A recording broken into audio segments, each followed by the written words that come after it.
guys, kembali lagi dengan saya Senta Nur Anggraini di channel YouTube ini.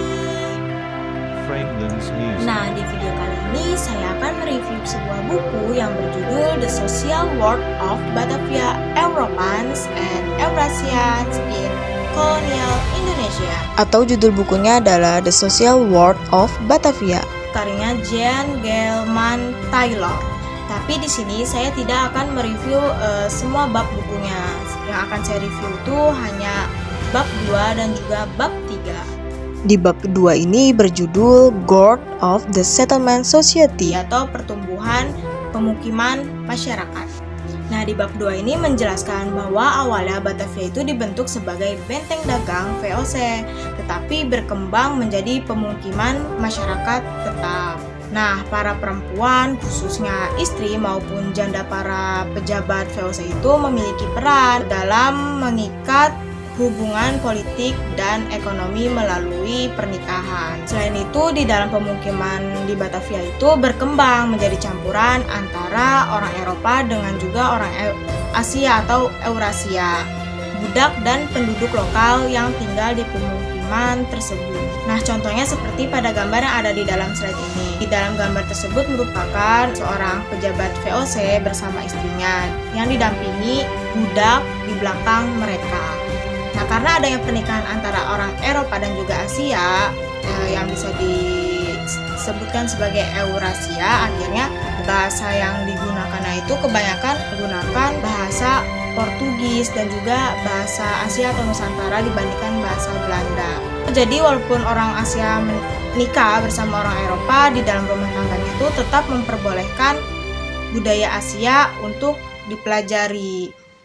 Terus banyakkan juga anak-anak itu dibesarkan oleh para pengasuhnya yang bukan orang Eropanya sendiri seperti babu atau jongos, sehingga mereka itu tumbuh dengan budaya dan bahasa lokal Nusantara.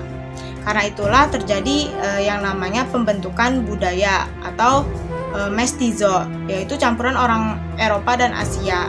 Dan peran penting perempuan lokal maupun keturunan campuran yang mestizo itu semakin banyak pejabat VOC yang memilih menetap di Asia. Selanjutnya ada bab 3 dengan judul The Web of Colonial Society Batavia and Environs in the 18th Century. Maksudnya adalah jaringan masyarakat kolonial Batavia dan sekitarnya pada abad ke-18. Di bab ini menjelaskan bahwa Batavia pada abad ke-18 sudah banyak gedung-gedung yang indah dan menjadi pusat perdagangan internasional. Namun karena kondisi lingkungan yang tidak memenuhi, akhirnya banyak kalangan kaya pindah dari Batavia. Pada masa itu perbudakan juga sudah sangat berakar. Semua rumah keluarga Eropa pasti memiliki budak. Sistem keluarga para pejabat kolonial berpusat pada perkawinan politik, seperti warisan dan jabatan, juga kekayaan dapat diwariskan pada hubungan menantu dan ipar daripada ayah dan anak. Perkebunan dan villa yang dibangun oleh para pejabat kolonial di pedesaan membawa masuk budak dari Bali, India, Makassar, serta melibatkan masyarakat lokal Sunda. Budaya campuran antara Eropa dan Asia juga mulai berkembang di desa.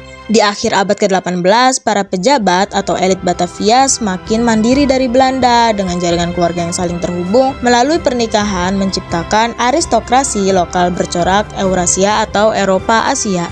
Pada buku ini, Taylor berhasil menjelaskan bahwa VOC bukan hanya sebagai institusi dagang saja, tetapi juga merupakan masyarakat dengan dinamika sosial unik. Namun kelemahan utamanya adalah kurangnya perspektif suara budak, perempuan elit, dan masyarakat lokal tersebut lewat lensa arsip kolonial saja. Buku ini juga penting karena merupakan pintu masuk mengetahui sejarah VOC. Pada intinya, pada buku ini, bagian bab 2 itu menekankan proses bagaimana Batavia berubah dari pos dagang VOC menjadi pemukiman masyarakat campuran Eropa dan Asia.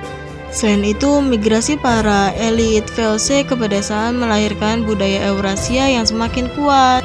Walaupun ada kekurangan pada buku ini, kita harus tetap menghargainya, karena dengan adanya buku ini bisa menambah wawasan untuk kita.